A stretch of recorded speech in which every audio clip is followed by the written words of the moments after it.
Alright guys, welcome back to Smooth As Brothers, where we do a bit of garage talk. Here today we've got myself and Rob again, and we've got our father John. And we're just going to, chat a bit about cars and passion of cars and business and where that sort of stuff came from. So Rob? Yeah, so this one's a bit more about our dad and his passion for cars and basically where it all started from for us as well. So Dad, how did your passion for cars start? Well, basically, my dad wanted me to be a mechanic, so that's how it started. So did you want it or no? It was really more your dad. Not really. He sort of chose it for me. Yeah. And he was a Ford man, And then obviously, my first car was a Holden, though, HK Holden. Yeah. And then from there I went to Ford, and and then I got to working on cars and. So the passion grew back then, because obviously you like cars. Every boy likes cars, but passion grew. But I think it was more the mentality where, like back in the day, was like your parents wanted you to have a trade. Like if you didn't have a trade, that's right. Okay. Yeah, and you thought, well, cars, you can't go wrong. Everybody needs a car, true, so you always have heaps of work. Didn't you say back then you wanted to be like a panel beater? I wanted to be a panel beater. That was, but I couldn't find an apprenticeship. So the next thing was motor mechanic, but that's what I wanted to be. Still with cars. Yes. And then you went into buses and. Then I went into because where I was working, they shut down. Yeah. And the next job I could get was on buses, which was a bit heavy and dirty. Yeah, it would have been a filthy. Yeah, and it was just repetition, doing the same kind of work over and over again. Brakes, gearboxes, suspension. But it was good experience because it was different than cars. Yeah. And I remember that because then you used to do the school runs too, and a couple times you picked me up from bloody primary school, preschool, whatever it was, in a big bus. I used to do the school runs morning and afternoon, so I got to sort of get a bus license, which was something else on top. And it was good because I got some experience driving buses, Did you ever chuck a burnout with a bus? Because it's so long, I always wondered. No, what we used to do when we used to park the buses, because it was all gravel, we used to sort of, put the brakes on and turn the steering wheel and throw the arse end down. Yeah. So we won't say what company it was for, but yeah. So you can, all right, that's good. And then, what, from there, is that when you started Borg Warner? Then I went to another bus company from that bus company, and it was the same work, just different colour buses. Yeah. And then I got sick of it because, then I went to Borg Warner, and that was very interesting. Yeah. Product engineering. I think all the old school wogs you talk to, someone's worked at Borg Warner. Yeah, I think, 90% of the Maltese community worked at Boz and Jack's engineering. Yes. No, was it Boz and Jack's? Yeah, Boz and Jack brothers. Brothers. There was a Boz and Jack's workshop, and that was their nephews. Part of Borg Warner? Yeah. Yeah, they worked there too. Yeah. And then it got changed to. Then it got changed to BTR Engineering. Yeah. Okay. Which is British Tire and Rubber, and then it went to Dana. Okay. Dana. Yes, right. Yeah. So that's where they used to do all the testing. So just so people that don't know, explain. They used to do Ford and Holden, wasn't it mainly? It was all gearboxes and diffs, and we used to do the testing for transmission before they actually came out on the car on the EA Falcons until failure. Yeah. And same with the diffs and manual and auto transmission. Yeah. So that would have been fun. You test things until they break, and then pull them apart, find the problem. That's right. Then the engineers would pull it apart, find the problem, do the next one, and then improve it stage by stage. And it was real world testing because you used to go drive up to the racetracks and then do laps there. And then we had the dynos connected to the transmission, and you run them until they failed. Yeah. And it was like first gear flat out, second gear flat out, fourth gear flat out. I would have been good at that job. And then every 4 cycles you do a reverse cycle, and then every now and then you hear a bang, smoke coming out, shut the dyno down, pull the gearbox out, put another one in, and then off you go again. Yeah, it sounds like me on my P-plates. So first gear, second gear all the way out, and then we reverse helis. Yeah. Until something pops, and then you start that again. It was very, very What were some of the tests you were saying they used to do? Like there was a test like with It's got neutral drive, reverse, park. Yeah, but basically what you do, you go forward doing say 20 k's, Smash it into. and while you're going forward, you put it on reverse, That's and mad. then the car goes on reverse, and while it's going on reverse, You you go put it back on drive, and until it failed. The old Borg 35 used to take 4 cycles and it used to fail. The new gearbox used to do about 30 cycles before it failed. So it was 30 times in a row. Reverse, Yes, neutral, yeah. reverse. Engineering at its best. And the problem was they used to snap the tail shafts. So we had to make a real big tail shaft to compensate for that. And then one of the tests we used to do was you park a car, and then another car comes up at 30 k's and hits it. And that car will be on park, no handbrake on, because they used to slip out of park. And you do it 3-4 times, and you see the guard, crash test dummies? the guard, and the door, the gap got smaller and smaller. And is there was that no like crash actually test safety dummies, eh? rules or what? Eh? People were driving them, but Yeah, Yeah, but nice. you're doing like 30 k's. It's not Yeah.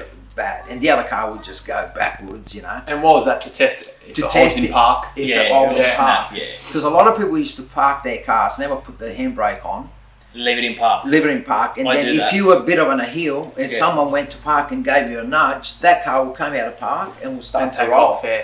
So, and then the other test we used to do was the trough test. One wheel would be on a trough with soap and water, and you take off wheel spinning for about 20 meters.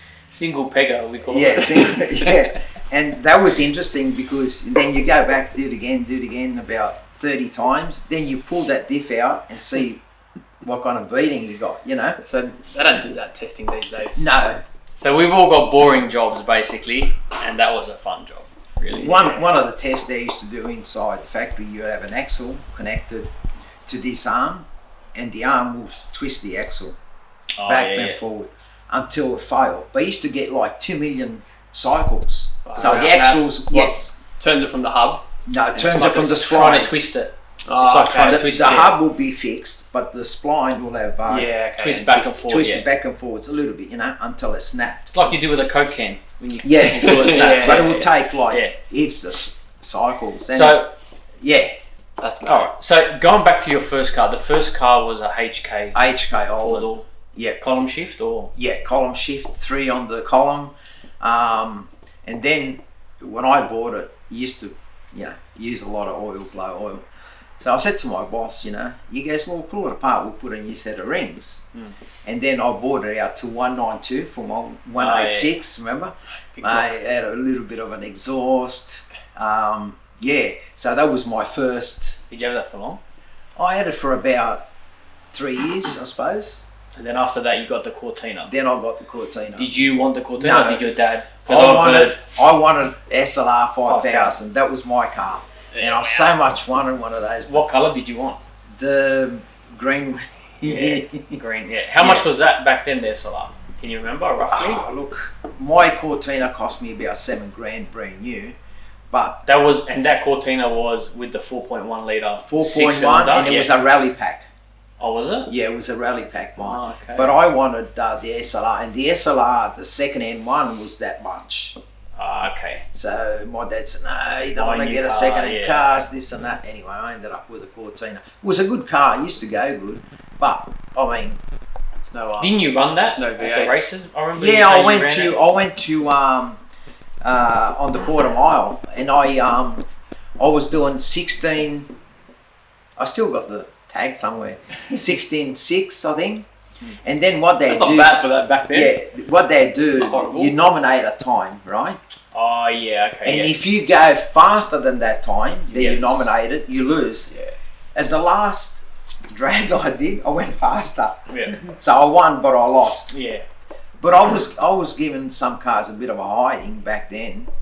But then some cars, towards the end, they caught up to me, you caught know. up, yeah. But it used to be, it wasn't a limited slip diff either. Yeah. But yeah, it was a good car.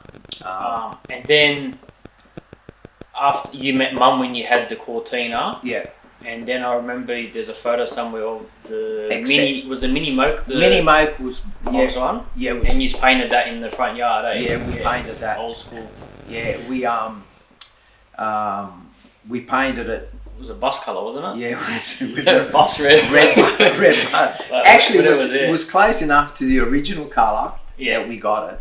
And Where'd you get the paint from work back then? Yeah, and it was good. It was that paint that you don't have to put lacquer or anything. You just spray it on. Could have been worse. Could have been like the Mission Brown fence paint. Yeah. So it was with the spray gun, not the. Oh yeah. Not There's a, photos. not a roller. Oh no. That was the spray gun. And then there was the little Escort. That was Mum had, and the red Corolla. Yes. All the cars we dream of having today. That Escort, I'll tell you what, it was a good car. I shouldn't have sold that. Yeah. I don't know. Was it? Yeah. So that was like more mum's cars, and then I got the yours, XF. but then you got the XF S-Pack red. S-Pack red. That you bought new. Yeah, and that was the last car that came out with leaded petrol, because I bought it in '85. And then in '86 they changed to unleaded. Unleaded, yeah. But it was a 4-speed. Yeah. Had a 277 diff. Yeah. And when I used to, a few times, mate, the speed I went over 180 used to bounce. Yeah, on the racetrack. This was on the racetrack. Yeah. So used to off the clock. Off the clock. And then, so you bought that. Can you remember the price for that one, roughly? Just so people get like an example of what a car was worth. I think it was about 15 grand. Yeah, about 15 grand. Was that new or you? No, brand new. Brand new. What was warranty back then on a car? 12 months. Is that it? Wow. There was no free service. There was nothing. But didn't things break less back then? But they were built better. Like well, look, some cars anyway. Yeah. You didn't have all these electronics and this. Just for an idea, all right. So 15 grand. What was a wage back then? Like an average weekly wage? Well, when I used to work at Walmart, I can't compare it because I used to do 12-hour shift. Yeah. 7 days a week. Yeah. And I used to get really good money. Yeah. So, but when I used to work on the buses. Yeah. What was that one roughly with the buses roughly? Probably on the buses, I used to get back then about $260 $260 a week. Yeah. Yeah. So say $1,000 a month. So, did you have the Cortina when you're on the buses? I had the Cortina, but then in '85 when I went to work for another bus company, I ended up buying the XF. Yeah. Okay. So there's like a good example. Say $7,000 for a new car, say, or 15, depends what you're buying. No, but $7,000 would have been back in '79. Oh, okay. So say 15 grand, you're making $280 a week. Back in '79, the wages were a lot less than that. So yeah, we'll put it this way. When I started my apprenticeship, right? When I started my apprenticeship as a motor mechanic and I was just nearly going into 17 because I still didn't have my driver's license and you had to get your 69 months. I used to get $61 a week. Wow. Yeah. In '97 when I started my mechanic apprenticeship, I think I was on $123, $126. But then fuel was cheap. Yeah. Everything was cheaper. You go out and like with $20, mate, you get tanked. Yeah. Like with $20, you get, and fuel was cheap and everything was cheap. So that $61 was pretty good. Like money. I say, like your wage ratio to what a house or a car is was a lot better than today. Yeah, it's tripled. Everyone knows that. Much. There's no comparison. And then go back to the XF. Then you put a spoiler kit on that. You put the USC, I think it was, United Sports Car. Yes. And then the Bathurst Globes, which that's right. I think it's a very common and loved wheel up until today for a Ford person. And then there's photos somewhere where you had that accident where all the diffs out. So what happened there? Did it? I was going along and giving it a bit, and they put a new roundabout at this section that I wasn't aware of. You didn't know about it. When I got there, like the good old disc mate, you couldn't make a right and a left to get in, so I went over the roundabout and I clipped. So with the Bathurst Globes and an XFL, you jumped a roundabout. And I clipped the roundabout, and then when I went over the roundabout, it threw me to the side of the gutter. Were you airborne? I went airborne. It was like a V8 supercar. Then I hit. You're a pilot. Went airborne. It took me sideways, landed on the other side of the road, hit the gutter, and smashed me diff and bent me axle, smashed me rim, and I drove home like this. So you can't do that in a Holden. No, but I drove all the way home. Yeah. And by the time I got home, there was no more oil in the diff. Yeah. Because there was no more rubber. I remember seeing the car in the garage with everything broken, and then you fixed it back up. Yeah, I fixed it back up. Um, I put a new rim. I had to put a new axle, and I had to do the diff. Yeah. So I ran it out, drove it dry. But us it got me home. Yeah, us Russos have gone through a few diffs in our lifetime. Yeah, that was. So then, from that, obviously there was other cars and whatnot, and then your next. Would you say your next? So you were always a Ford person, eh? Really? Well, like I know you like anything, but I always wanted an SLR. Yeah. In between my Fords. Yeah. And then obviously I couldn't afford it. Yeah. So what are you going to do? Yeah. I remember Nono loved the Ford. Like I remember he had the XD Falcon, the Cortina, and the Cortina. And I remember he always used to go on about like, oh look how smooth my gear changes are. You can't even feel it's changing gears. And do you know those that Cortina my old man had? That came out with a top loader from factory. Was that a TE? No, TC or TD. TD. And it had a top loader, yeah. Had a top loader. Yeah. And I'll tell you what, it used to go. Yeah. And it was an old carby, obviously. And it wasn't a crossflow head either on them. Yeah, I remember that. Crossflow came on. Out after. Yeah. Didn't they come out on the XF or something? Crossflow?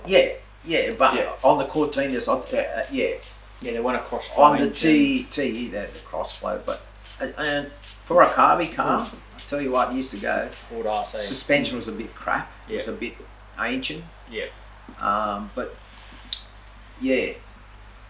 And then from there, basically the car we're sitting in front of is Xr8 Sprint, and for everyone that knows us knows that we love these cars, and the reason we do love them is because our dad loves it, and like when we were young, obviously this is the car that it wasn't a weekend, it was a family car. So like just tell people like when did you first see this car and how it came about?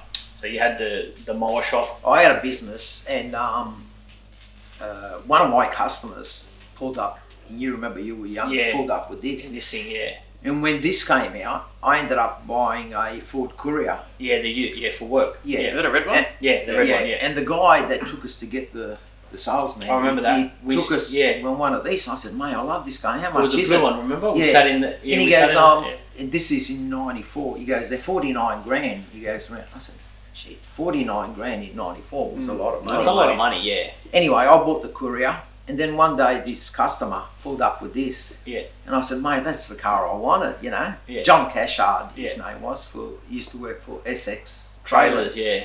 And he goes, mate, when I get rid of it, because it's a company car, he goes, you can buy it off me. Yeah. And I said, really? Yeah. He goes, yeah. He goes, no worries. Anyway, the 3 years was up, and he contacted me. Nice guy. Man of his word, at least. Yeah. And he said, look, we took it into Warren's. They're going to give us a wholesale price, $28,000. Yeah. He goes, you give us $28,000, it's yours, mate. I couldn't get the money quick enough, you know. And it was a hard time too, like with business and everything. So like, and it was good because when he gave it to me, he gave me 12 months rego. Yeah. You know, with the car. Yeah. And 85,000 Ks on the clock. Yeah. At 3 years old, so he drove it. He drove it. Yeah, he drove it. And then he got the EL GT. He got the EL GT, and he goes, mate, the Sprint is a much better car than the EL. And that's how I got it. But so it was love at first sight when you first seen it. Well, I seen it. That's right. Before they and I remember bought it, you were like, mate. And I thought, mate, 49,000 in '94, big money. It's still decent money now. Like but you can still like the Falcons. When I used to work at Warren's, you could get a Falcon for 50,000 XR and that. So this was a little bit pricey. Yeah. But there was only a limited number made. That's right. That's why. And I remember I remember you always saying, "Oh, I want it." Like when he sells it, I want to buy it. And like, do you remember I was taking Rob to music lesson, and at the lights, every light, this guy wanted to drag me. Remember Commodore? that time? Yeah, Commodore. Remember? Yeah. Then pull up on the next set of lights, red. He take off. I take off and smash him. Next set of lights, red. Same thing. We did it about 3-4 times. I said, mate, give up. Because they get off the mark really Get good. off quick, They got a real short first I gear. can't remember what that racetrack was called. They had the lights. But It doesn't matter. Yeah, mate, that was... But so look, it's true. Like through your struggles, with like business and everything like that, like obviously we don't take after you with this thing, like because we don't hesitate to sell a car. But I know you never ever considered selling this car, and you would never. Nah. And never would consider. Yeah, because it was something you've loved and you always wanted it, and you got it, and you had to sacrifice a lot to get it. Yeah. Because at that time, Dad had his lawnmower business, eh? Yeah. Seven Hills, was it? Yes. Yeah. 7 Hills. Yeah. So it's a lot of money back then. Yeah. But 28,000 is a pretty good deal. But I got it at a good price. You got it at a very good price. Yeah. Yeah. And how many Ks has it got on it now? 260. 266. Yeah. So it was driven. So we used to, at And that time. untouched motor, hasn't been opened. No, the motor's never been opened. Still starts and drives like new. Yeah, you've done everything else. The gearbox you rebuilt it because you're fussy. I've rebuilt and the gearbox diff, once. I've done the cushions. diff a few times. I've done front and rear suspension. Done a Fuel couple pumps. of radiators. Yeah. But Fuel pump we did the actual, recently. yeah, but ECU. the ECU, but the fuel pump was still original. Yeah. And the only reason I took it out because I used to find little bits of the brush in the fuel filter, you know, the grey stuff. Yeah. Because then I pulled the pump apart, I cut it, and the brush was right down, and they were chewed. And once I cleaned the injectors. Yeah. But the motor itself, it's never been opened. And like Rob said, this was a daily. So like when we had a farm back then, I remember I used to 400, 500 Ks to Jindabyne, Friday night, fully jump loaded in. up, trailer on the back, Yep. going down the dirt track. It was bottoming out and everything. The mud flaps were hitting the ground. Yeah. Like, mate, we were going through ruts like, full We drive. didn't have would full go drive through. enough, and this was the car that took us to hunting trips and whatever, and then Snow, back home again. on Through the snow, it's been everything. through snow. I remember that time we were driving to the farm and the high beams wouldn't stay on. The lights kept turning off, remember? Yeah. And Rob was shining the torch out the window so we could drive through. Yeah. You know what that was? That was the relay. Relay, yeah. They hit it up. Or It's common. got off. Anyway, I fixed it, and Yeah. I even fixed the. Did you ever, was it this car you tapped a kangaroo in? Yes. Yeah. Yeah. Actually, I tapped the kangaroo, and it was a big kangaroo, Yeah. and his tail, when he slammed, he cracked my light. So I had to put new lights in it. Or one Lucky new you light. could get new lights But in. back Now then you I can't put get It them. was expensive back then too, the lights, weren't they? I Yeah, remember, yeah, they weren't cheap. cheap. I think I paid close to $500 for the light. So I remember too, like in your old garage, that you had the cabinet with just all the Sprint stuff. Like Dad was collecting all parts, new parts, because eventually it's not hard to work out that they're going to stop making things for these cars. So you used to just collect them over time. Yeah. And then what happened? Then what happened was I remember one day after work, I got a phone call from a mate, and I was given a customer a lift to the Fairfield train station, and someone rang me and said, "Mate, I think your house is on fire." I go, "Nah, man, it's probably the bush behind." Or anyway, so I've driven past the street sort of thing, going to the Fairfield station, see smoke. Anyway, I dropped this guy off, come into the street, mate, fire brigade's there, this and that. Yeah. I was in the shower at the Yeah, you time. were in the shower, and I don't know how old I was, maybe 17, 18, I can't remember. But yeah, I was in the shower at the time and the hot water went cold. I'm going, what's going on here? And I could hear Mum screaming. I went downstairs in my towel, butt naked. And yeah, Dad's there with the hose trying to put the fire out in the garage. Caught on fire. And we had a bunch of, I remember, fire Lost a lot, extinguishers. yeah. We had a lot of fire extinguishers underneath the stairs. We put the fire out. We got the fire out, yeah, but before the fire. But a lot of stuff melted in that cabinet. Yeah, You I lost lost a lot of good stuff. What I lost was a lot of the mouldings. all the trims. Oh and, yeah. Yeah, I lost That my would melted straight away. seals for the tail light. Some of these mouldings, and then they told me that the insurance covers everything except car parts. Oh, okay. So you have to have a separate. And you know who told me about the fire? Your dog. Yeah. He came. Chich. He kept on barking at the door, and I was inside. Just He was a good I go, dog. what's wrong? And he's kept on barking. So I went to the door, and then I saw the smoke. So that's when it started. But the actual dog told me. Mm. And if it wasn't for him, I probably would have lost a lot more And stuff. then just by the time we put it out, that's when the fire brigade rocked That's up. right. Yeah. And I was still in my towel. Yeah, and there was a lady fire brigade Yeah. too. Ah, yeah. That was bad. So would you say out of all the cars you've owned, Mm. is this your favourite? Yeah, I would have to. Well, Is there another one that stands out in your mind the most that you sort of not regret But it would have been nice to still not have. having, but would be nice to still have? you know, I would have liked to have the little Escort. The little blue one. Yeah, to have Yeah, kept it's that. Yeah. The little Escort. They were nice. There was a Ford. It was a nice Yeah. car, but out of, I mean, the other Falcons and that, I say, well, the Yes, Sprint, yes, the Sprint is the one, yeah. Because every time you get in it and drive it, you're like, it reminds you of why you have it, the feeling, the joy. But I still enjoy driving it. It drives nice, Yeah. it steers nice, you know, it's... Yeah. Like It's unconditional love. you took the XR and the Sprint on the track, so you know the difference. There's There was a massive difference. Massive And we didn't think it was much different, and a lot of people thought, people that don't know about them think, mate, they're the same car. No. But even feel like we swapped driving the cars, and I'll put a link down handling, below of that video. handling was just chalk and cheese. But even things like the steering racks are different on Yeah. this, and there's a lot of different suspension. The Sprint community knows. Yes, you the know. Sprint the Falcon community, guys, it's more direct, the steering. Yeah. So they A bit did lower to the ground. they did do what they call a good package at the time. Yeah. And you got to understand, it was 94. Like technology, you know. But at least Ford didn't just slap stickers on it, call it a No. Sprint, Call it a and sell Sprint. it for a bit more. That's right. They actually had. What did they used to call it back then? Wolf in sheep's clothing. Yeah, Yeah, Wolf and and had the Sheep's GT clothing. running gear and all that. Yeah. Because what So- Ford did really, they wanted to bring out something compared to the EL GT, where it's spoilers and everything on it, conservative. Yeah. And that's what they did with the And Sprint. at the time, I think they were competing with like the VS or VR That's SS right. Commodores. Yeah. And this is the first V8 they brought out after they stopped the V8s. The EDEBs, yeah. Yes, and 'Cause, then yeah, and they then stopped these came manufacturing. out of V8s because they stopped. And the XF was a 6-cylinder. Yeah. And those XF 6-cylinders, they were a sealed engine. As soon as you pull the dipstick out, it would Yeah, I remember shake. that, yeah. It was, and if you had a leak on the vacuum, Good night, yeah. yeah. But they were alright car. Like people take the piss out of them, but Oh, look, like it we've was, had a few. It was like an XD modified, wasn't it? Yeah. If you will. We've had a lot of Fords, and like Yeah. mate, like we were talking about, you used to use this for hunting and that, but even like Mum's XF, we used to take hunting, and Yeah. you know, I think there's a photo somewhere of your XF at Nonno's farm Yeah. in front of that little water crossing. Uncle Valley, yeah, yes. like with the spoiler kit and everything, Yeah. we used to take it through that track, through a bit of water. Yep. Yep. So like it got used the For way they were everything. meant to be used. Yes. you know? Everything. It wasn't just on the road. Yeah, that's right.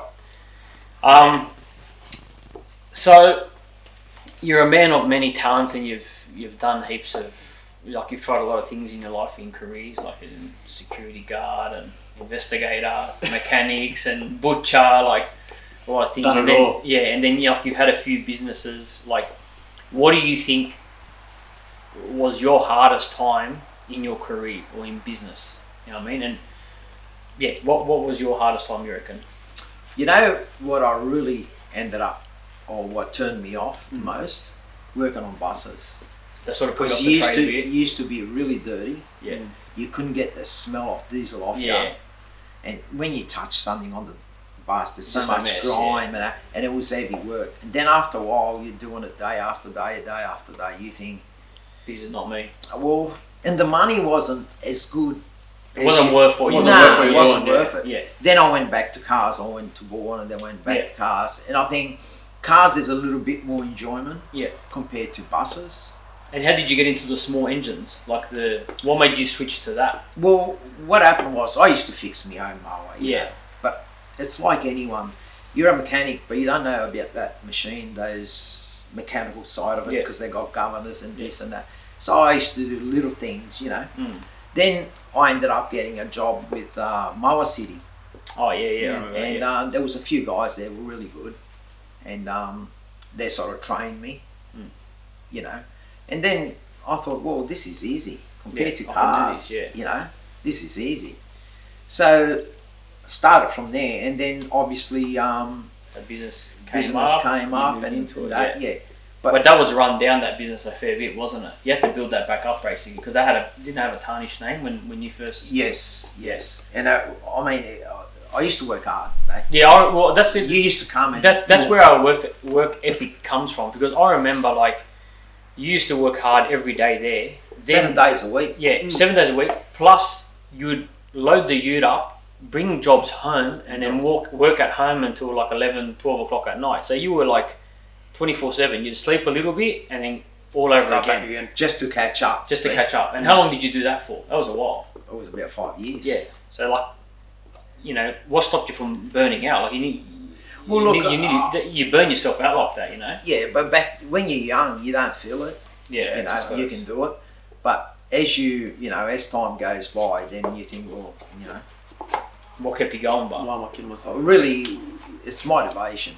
Yeah. You know, and I used to feel good, you know, when you build machines and do machines, and then you give them to the customers, and they were happy about it. To the customer satisfaction. is Yeah, what you and I had a care pretty good name, and Yeah. it was sort of that's what gives you that, well, you know, that about. Drive. Yeah, incentive. I remember one customer, I can't remember who it was, but they said to you, Johnny, yeah, mate, you're a bad businessman because you fix these things too good. That's what he said. Customers are not going to come back. You fix them too good. Yes. You know, they're not going to break after you've touched Yeah, them. that was. But see, that's the thing. I've always been fussy on things. Yeah. If I don't like Still something, I'll redo it because it sort of plays. Yeah. You know, and you think, you know, it's okay, and then you think, no, it's not okay. Do it right. Do it right. Like I remember you used to, was it Bill Hadley?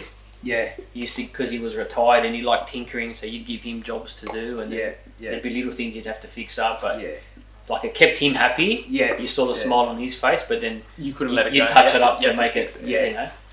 But that was a nice gesture, you know what I mean? Because that like he was retired and that gave him something to do, you know. And he And used he to used to enjoy. like- He used to get that's excited, right. you know. Yeah. You bringing Yeah. him stuff Yeah. to fix. Yeah. I remember as a kid, I was only probably really small, but being in the lawnmower shop, Yeah, in your little playpen my at the little back. pen yeah. that used to always break, and Yeah, there was like you used to go to preschool a little bit, but like it was preschool's down the road, wasn't it? yeah. But at the end of the day, like it was tough times. Like you know what I mean. The cheap option is you bring your kid to work, and Yeah. you know, mum and you were both working in the shop, and you used to be in the back, and on the holidays I'd be in there, you know, working. Thing and, was, you had to be there 7 days a week. Yeah. And It was a lot of sacrifice. It took a lot out of life. You know what I mean? But it was well worth it, I think, at the end, because you achieved something. Yeah. And you obviously, to achieve something, you got to put the hours in. You guys know that better than me. That's right. And you put food on the table for us. And like, when you look back, you think, well, other people have done it. yeah, I've so done I it. can So do it. anybody can do it. You know. Yeah. Do you look back now and think, fuck, how did I do that? Well, you know what? It's like anything. When you think back, you say, "How did I do that?" But at the time, you just You do just it. made it happen, eh? Then when you think about it later on, you think, well, you know, like it's not as easy. And I used to make a lot of welding stuff, and I used to work at Warner, and then I made up all these cabinets, and I used to fuse weld them. Yeah. And I used to think, now I think, gee, how did I used to do that? You know, when you're doing it all the time, it becomes second nature. I think when you're younger too, you have a bit more do-it-yourself attitude. Yeah. Because even with me, like I remember when I was younger, like remember when I blew the gearbox up on the TX3? Yeah. I think you got me the manual from Peter Warren. Yes, that's I right. borrowed that manual. Yes. I stripped the box myself, and Yeah. I'd done everything. And I just learnt it, and I'd done everything myself. It doesn't matter what happened to that car. Yeah. And mate, I was always pulling boxes out. The XD. I remember your mate Paul Cornish. Yes, So he was a spray painter, that's right. and he taught me like basically how to prep the car and all that. Ready We've done for it on paint, the XF first, and then Mum's Pulsar. I was in Yes. primer for ages, Yeah, that car. and then by then I'd done my XD myself. So Yeah. basically every weekend, I remember Panel all the remember time. that. I'd Yeah. mask up, rub back, prep a panel, primer it, Yep. and then go to work. And then the next weekend do another panel until I'd done the whole car, and then it got painted in the booth. But it was more you do it yourself because you the want to funny save a thing dollar. is- You But know? I think when you're younger too, like you got that, you've Drive. got that mentality, like, oh, I can do anything, I can do it all. Like, Well, this is it. Because you're Until you saying kick that it to really. yourself, I can do anything. Yeah. You're already a winner because Yeah. you got confidence. yeah, Yeah, know? you're feeding yourself Yeah, confidence. that's right. And You- when you do something once, twice, and you start, the first time it's hard, but then the second time you go, okay, I can, Yeah, you know, and I then can you do get it a better, little yeah. bit better, and you know. That was like the first conversion I'd done on the Xr8, and I remember you and Mum went out one night, and you said, "Oh, can you look after Philip?" I'm like, yeah, no problems. And I don't think I've said this story before, and you'll probably remember. So you were home with me, but I was determined to put the motor in the Xr8, the turbo motor. So you came outside with me, and mate, I had the stands in there. You were getting under the car with me, this and that, and you were full of grease and dirt. And Mum comes home, she's like, "Where's he been?" I go, "He's been under the car, like, working." You know.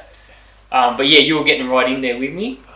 But I just had that drive, like I had to do. I couldn't stop. Fast forward 20 years, and we're doing the same charade. Yeah, same Xr8, but this time not kicking a grill in. Yeah. I remember back then, I remember Mum looking out the sliding door, and she saw me one night. This is not when I was looking after you. There was something I couldn't do on the car, and I just lost. I was short fused. I lost my temper. I just started kicking the grill in, and she's looking for the side door. She could see. She goes, "What are you doing?" I said, "And then I lost it," and I ended up fixing what I had to fix, but yeah. And the grill. And I had to buy another grill because I smashed it. You know what they say, when you can't do nothing, stop, walk away 5 minutes, and it does work. Yeah. Have a coffee, have a thing, settle down, go back, and it goes in. Yeah, we done it the other day. We stopped and went and bought a Big Mac. And then we came back and regretted it, but it worked. Yeah, you'll see what that's about. But Yeah, that's another video. it's been a hard few week. weeks leading up to Phil's wedding. But yeah. Oh wow. So what happens after that? What happened when you sold the shop then? Well, when I sold the shop, I went. How long did you have the shop for? I went 5 years. I went to work with another mower shop, and that was Mower City. And I worked there for quite a few years. Yeah. And then after I ended up at Peter Warren, That's right. and I was there for a long time. I used to look after used cars. And But you had enough of working for someone else, eh? It started to get back to that again, where you're like, you know what? And I think that's where we get it from. You know, you're like... But look, what I used to do at Peter Warren's was good, because I used to get the used cars that people used to trade in. Yeah. And then I take them for a test drive, see what was wrong with them, put them on the hoist, check everything, make a report. Yeah. If we had to keep them, obviously, then we'd do the work that I wrote down, and you know, check them if they've been smashed up. Yeah. And if they were like, you know, because they were very fussy with they used to send them to the auctions. Yeah. And everything we sold obviously was good. Was quality, yeah. And that was a good job for you because how thorough you were and how. Yeah. It was But, and it was like I used to drive so many different cars, brand new cars, and you know, and then the novelty wears out. Yeah. You know, you drive all these cars, you know, and you think. And then you started a second shop. And then I started another second shop. And that was from scratch. And that was from scratch. Business, yeah. So then I sold that shop, business. Yeah. That was good. That was like maybe 300 meters from home. Yeah. Not even. So if you stood at the front door, you could almost just see the shop. Yeah. Used to walk to work every morning. Convenience at its best. Yeah. And started that from nothing. I remember there was one guy, he came to my shop and he goes, mate, I got this mower, I can't get it going. I pulled everything apart and he said, I just can't find what's wrong with it. He goes, but when I pull it, it kind of kicks back. I said, mate, you know what it is? I said, it's the flywheel key. You sheared the flywheel key. I said, did you take the flywheel off? He goes, no. He goes, really? He goes, I pulled everything apart. I said, mate, put it back together, take the flywheel off, put a new key. Anyway, I sold him this $3 part. He came back to me, he goes, mate, he goes, you're incredible. He goes, I should have come to you. Do it yourself doesn't always work. Yeah. He was laughing. He goes, mate, I pulled everything apart. But see, you knew that just from over the years of knowledge. That's right. So because you shear the flywheel. So one person might take a week to figure something out, but you'll know it straight away. That's why, like, some things we'll do ourselves, but then some things are like, you know what? Take it to a specialist, because the 8 hours you're going to spend, that time and money you're you're working, spend. he's done it. And like we were talking about the other day, we feel guilty. Like there's certain when we're not working on our own certain things cars, on the Valiant that we're not doing ourselves, which we can do it. Definitely could do it. It might take a bit longer, but then we might lose a certain amount through our business for dedicating that time there. Yeah. Where we can just take it to the specialist. He's probably going to do a better job because he's been doing it for 30 years or whatever. Day out, yeah. We're still making our money, and you're feeding him work too. He's making money too. Look, the way it works is like this. If you had to do it yourself, you could do it. Yes. But it's not economical. Yeah, that's right. You got to weigh So you have to say to yourself, I could do it. Yeah. But the circumstance, you're running a business. Yeah. It doesn't pay to do it. Yeah. You know, and sometimes that's a smart way actually of doing something, you know. Yeah. Then there's the other side of it. It depends what something means to you, or a car, or whatever, that you don't want anyone else touching. Yes. Yes. See, like my Hilux, I don't want anyone touching the car because I'm so fussy. Yes. Even to take it for its capped servicing, I'm hesitant. Yeah. But okay, it's just a service. But anything else, I'll do myself because I know that it's going to be like precise. You know. Yeah, that's right. I'm the same with this. See. Oh, I know you wouldn't let anyone touch it. Even when we were to buff it, remember what you were saying? Oh, but don't cut too much. Don't take too much paint off it. Relax, Dad. We're not taking much paint. But you know, the guy that painted this, he did put a lot of paint on it. Yeah. If you have a look on the corners, you can see that. Yeah. There's a lot of paint. But I'm pretty we finished. Like you were surprised how much better it came after we done what we did to it. Yeah. You know. Yeah. And you're that old-fashioned way where you sort of. A lot of older generation people are don't like buffing paint and don't like, you shouldn't have to buff or cut it back. But it depends how much you buff. Some people go crazy and, like if you know what you're doing, then obviously it's okay. Yeah. But obviously, I know that there's a limit, where you don't go over that. So. But like back in the day, like, you never buffed any of your other cars. It was all hand polish. It was all hand polish. Yeah. It was all hand polish. And you'd spend like a day, 2 days on your car. Because I remember, like, you were like religious. The turtle wax. Yeah. Remember? Hard shell turtle wax, wax. The nappy cloth. Is that what you used to use? The cloth for the cloth nappies was the best. Yeah. I don't think that they sold those cloth back then. Microfiber? No, I don't think there wasn't microfiber. There was no microfiber. There was the old nappies. There was just a leather chamois that would scratch the crap out of your car. Yeah, that's right. There was those polishing cloths. Yeah, that's right. But then you used to cut up the old nappies because nappies used to be made out of like a soft towel material. That's right. So for all these young people, like a nappy, there's none of this disposable. We used to it was like a terry cloth towel, or whatever it's called. That's like your shower towel. Yeah. Your baby does a shit, you pull that off, and you got to wash that stuff off. That was the best for polishing. So that's what we used to use. We used to cut it up. Before or after the shit? No, after you've cleaned it. Mum used to wash them, and then my dad used to polish cars with it. Yeah. So yeah, that was that part of it. Yeah, but you know what? It used to work. Yeah. Yeah, that's right. Work. Speaking about fixing things yourself, so I remember the YZ80 bike. I had the 2-stroke. The first one. The first one. No, that was an 80. Yeah. Yeah, the 80, and then it blew up. Yeah. Remember? And the engine was a schmozzle. And you never built a motorbike before that. No. And that was your first one. Remember, it took a while, but we did it. And then I remember asking, I'm like, Dad, are you ever gonna is this thing ever gonna get fixed? And you're like, yeah, don't worry, we'll get it done. And then slowly, I pulled it out, pulled the gearbox, everything out, put new bearings in it. Piston, rings, put an oversized because the rod let go, didn't it? Yeah, it let go.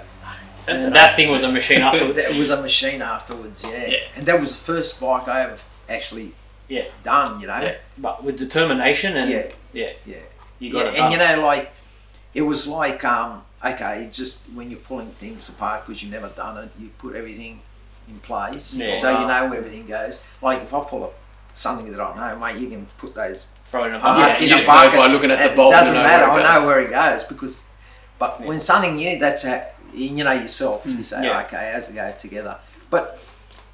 And then once you do something once, you think, oh, it's not that hard. Yeah. Yeah, that's right.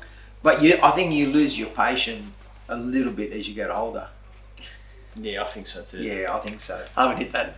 No, not yet. But you do. I'm starting to. Yeah? So you get to that point like, oh. Yeah, I know.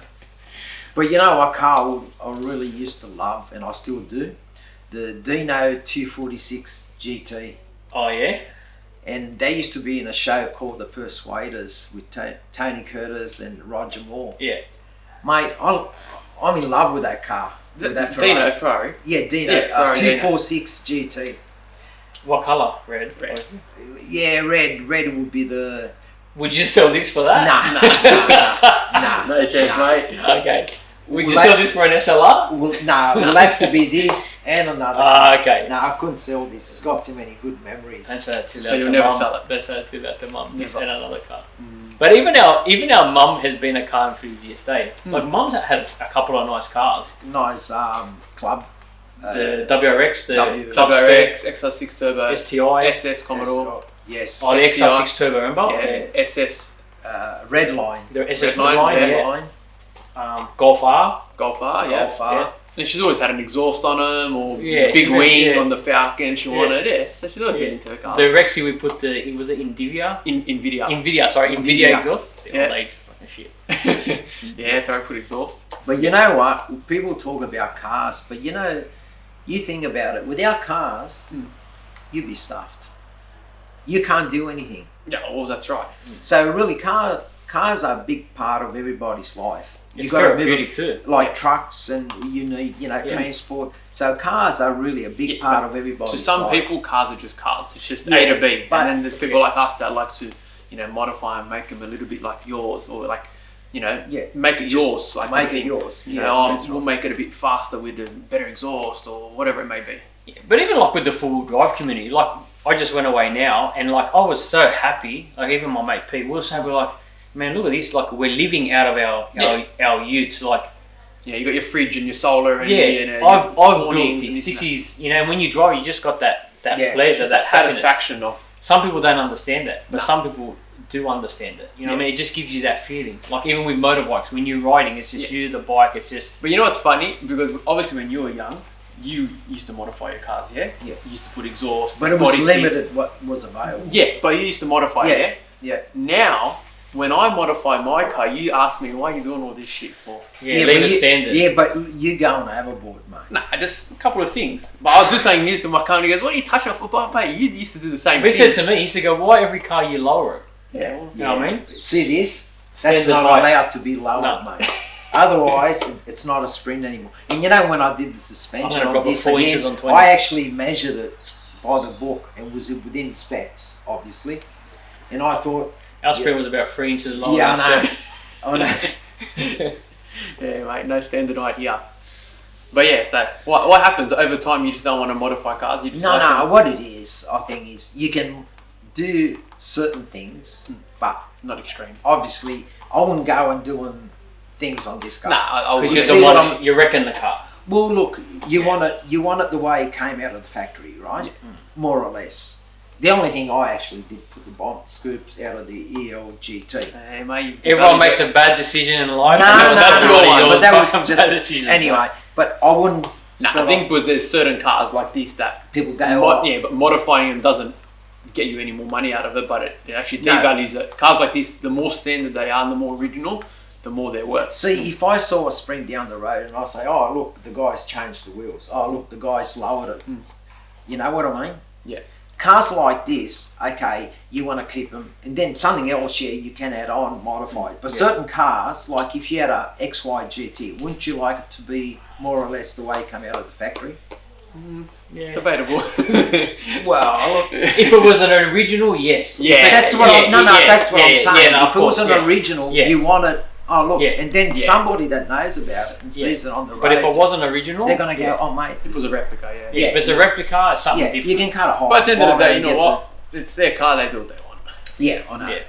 But it's nice to see all those original cars, and people have had them and they've done it. Like the Jason, the HK. Oh yeah, Like you said, that's spot on original, you know. he's another one that we've got to try to get in Yeah. to our. So he's still doing work now. He just redone but that. everything is Spot on. Spot on. Like it left the factory. It's it's got every factory option that Yeah. was ever made, and they're Ooh. all new, old stock. Yeah. Nothing is mocked up or made. yeah. He's even gone to the extent where, like, Under the we bonnet. were just there. We were there when I think he was doing it. So under the bonnet on a HK, I think it's a Premier. They had, like, from factory when things were tightened up, they'd mark it. Yeah. Or there'd be like a little. So under the bonnet, they used to have, like, with the yellow Yes. grey on, like a special mark. Yeah.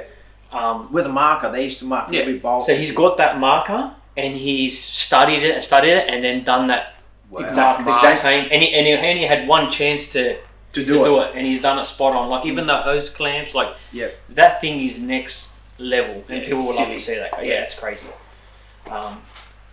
But modifying cars, I think it's good because you making that car your own, like you done with Yeah. yours, and other people will say, "Gee, that looks good because they know straight away. Brought out the potential in it. Yeah.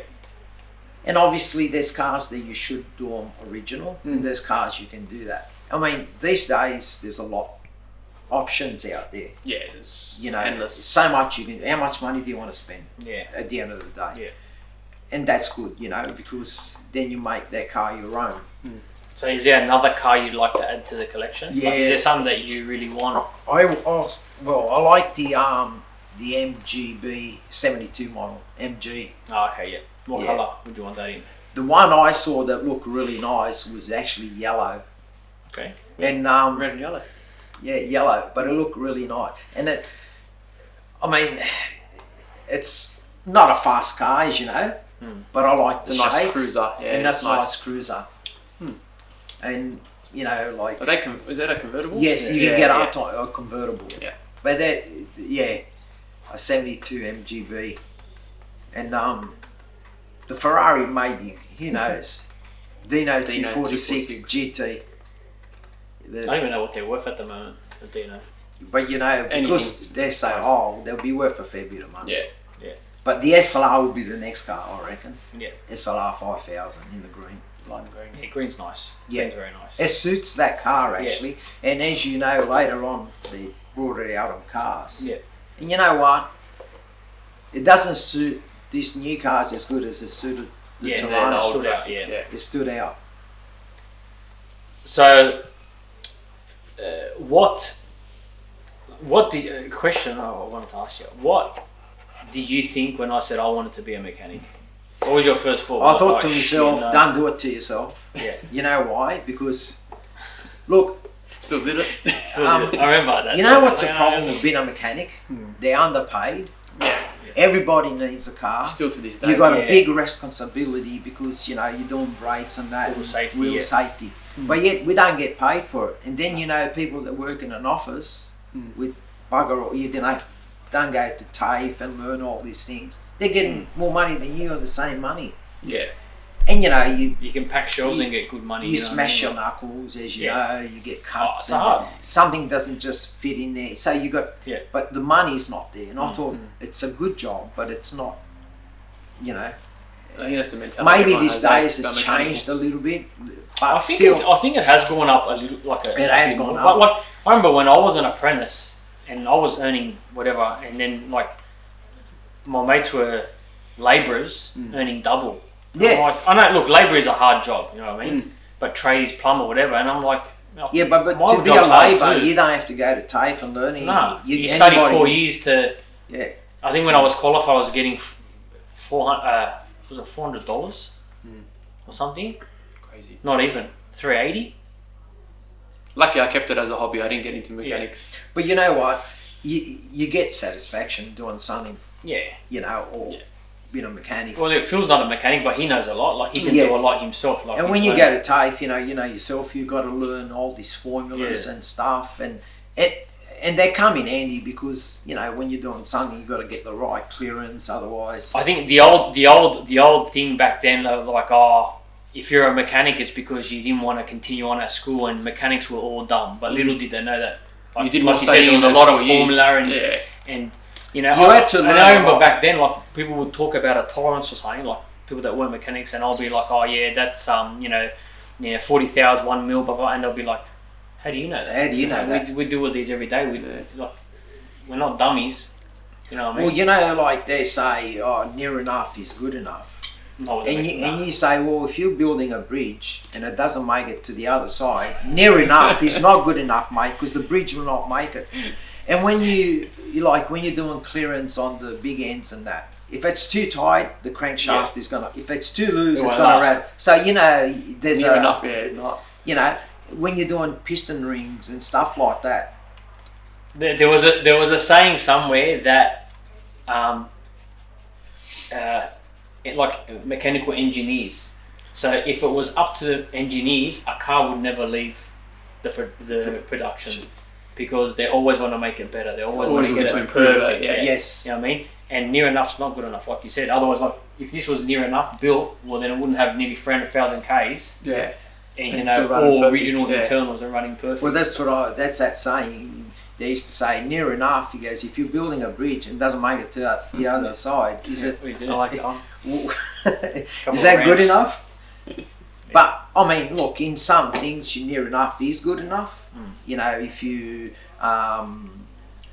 building a frame and it's a little bit, it's okay. You're still standing this and that, but not in engineering. You know, like it's either good or it's not. So how does it make you feel that we're both car freaks then? Like anything with a motor, really? It's good because it's really in the DNA. I think it just comes out, doesn't it? Yeah. And I think my dad made me be a mechanic because he wanted to do it and he couldn't.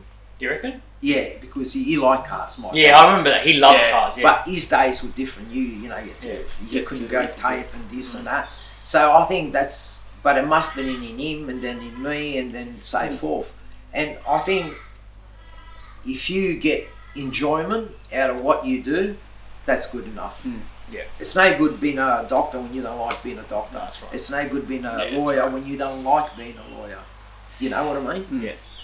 If you do what you love, or you do what you love and what you're good at, because you can love something and not be good at it, I think, you're not going to get far with it. But if you're good at something and you love it and you do it, you will last longer. You know where I get a lot of enjoyment, and you probably know, people don't know, you know, just say you break a bolt and you go, oh, I've got to get this bolt out. You've got to drill it in the centre, then you've got to put an easy out, and you're going to try to get. Now that's harder than putting a set of brakes on a car or doing something. There's a challenge and you want and that's a challenge. Or there's a fitting that breaks and you can't get it out, and then you find a way to get it out. And that. How about on my BMW bike? Remember the bolt on the stand? I couldn't get it out. Yeah, and then I said, I'll just cut a slit in it with the angle grinder and I'll screwdriver it. And you go, no, leave that's it. The difference between when someone's a mechanic and someone that has learned something. But that's you learn a way, but and you got a lot of options. You go, I'll try this. If it doesn't work, I'll try this. You got a few options. What ended up doing it with? I ended up getting the vice grips with the pipe. Yeah, and I said, I said, that won't get it out, man. That's like off topic, but we're putting spotlights on one of our mates' full drive on the bull bar, right? And to get the bolt in, it was really harder than that. And one tried and was swearing, and it can't be done, right? I don't know what they were gonna do. I think they were gonna put self tappers or something, to be honest with you, right? Then the other one tried, couldn't get it. And I sit back and I waited and I watched. I said, "Man, I can do it." I said, "All right, guys, just give me 5 minutes." And they're like, no, "You can't do it. Let's just put some self tappers." I go, mate, it's $80,000 car with a new bull. We're not going to put self tappers on it. Then it goes loose and you lose. I got in there. Just close it. Like it's a mechanic thing. I think you close your eyes so you can just see and you picture it. That's right. And I got the one in. All right, can I have the next one? Why? I said it's in. You just got to tighten up. How'd you get it? Like they can't believe it. But that's something from being in the trade so long. You learn that. You learn it, and mechanics will know that. There's bolts in crazy places where you're like, 100%. The engineer that designed this hates mechanics because he didn't want us to get to that. That's right. And you just But that's like any trade too. Yeah. A plumber with their thing, and you know what I mean. Someone in that IT, computers, you're gonna throw it. Because when you're doing your trade through the years, you got so many different things that you have to try, and then but somebody that only's got one option. Oh, that's the way you got to do it, and obviously that's experience. But it's like the funny thing is with mowers, people break the starter, and it's an easy thing to fix. But the spring goes everywhere, gone. Yeah, you can't put this. They put the spring, it's back to front, and that. Then if someone shows you how to do it, and you go, gee, that's easy. But I showed them a procedure. There's a procedure. Once you know it, you know it. You can't go wrong. Lucky we've got YouTube. Yeah, well, these days, I've learnt a lot through YouTube and Google. You know what I mean? Resetting service lights and even my quad bike. I just done the drive guide and all that. I just found the video on YouTube. I'm like, pretty good. Yeah. I can do that. Back then they didn't have that, mate. No, back then figure it out or get the textbook out. Yeah. So, like when it comes to going back in subjects and that, when it comes to say business, like what motivated you, or what would you tell someone else that's starting out on something, or when you start a business, obviously that's 0 point. That's the hardest. Yeah. You got a lot of outlay in whatever tools, this and that. Then you got to build your reputation. Yeah. You reckon that's the hardest thing, building a reputation? Because people, look, if I have to take something somewhere to get it fixed and done, I like to know how good is that guy. Yeah. Now, if you're new, there's no, you got no, you go. It's not about how cheap they are. How you want to know how That's good are right. they. You're happy to And pay. then if you fussy like we are, you want to take your car. You want the good guy or the best guy to work on it. But when you start something, obviously, if you're confident and you know it's going to work, it will work. And if you gotta put in hours. You don't do it just by everything just comes to you bang bang. You put in the hours, and then you get rewarded. And once you build your name, and depending obviously how keen you are, how good you are, it just falls into place. Yeah. Because like a lot of people try to go into business thinking, oh, you know what, I'm going to get more freedom and more this and more that. No, but you don't. That doesn't happen for a very long time. No, if anything, you're going to have less of that. That's right, because For you're a putting while. more into it to get it up and running. Yeah. And I found that you got to be patient. Yeah. You know, you're going to have your good days, your bad days, but if you're persistent and you know that it's going to work, it will work. Did you have times where you were like ready to give up? You're like, no, just throw in the towel. You're like, everyone does, everyone does. Some more than others, but like mower shops, they're seasonal. Summer you flat out, winter it slows down. That's hard. So you got to find other ways to make money or to keep it going. Yeah. Keep it But afloat, if you're pretty good and you got a good name, then people will come to you because they know, you know. Yeah, that's right. And that helps a lot. But it's not easy, but it's not hard. You know, people think sometimes I'll do this, I'll make a lot of money. Yeah, you will eventually. They say persistence and consistency probably outruns everything else. That's right. That's right. And you know, you just got to be confident. If you're confident, I remember my boss, my R&J Motors, John.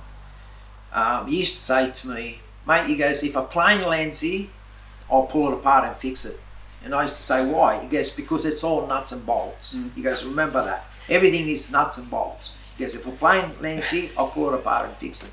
And he had a good attitude. That everyone And he had the attitude. And I remember he was working on those P76, you know, those ugly cars. Yeah. And he was doing Everyone's going to be Googling what's a P76. he was doing the Not a plane. camshaft. Anyway, he couldn't get something right, and he bloody threw this spanner, and he never used to get the shits. Yeah.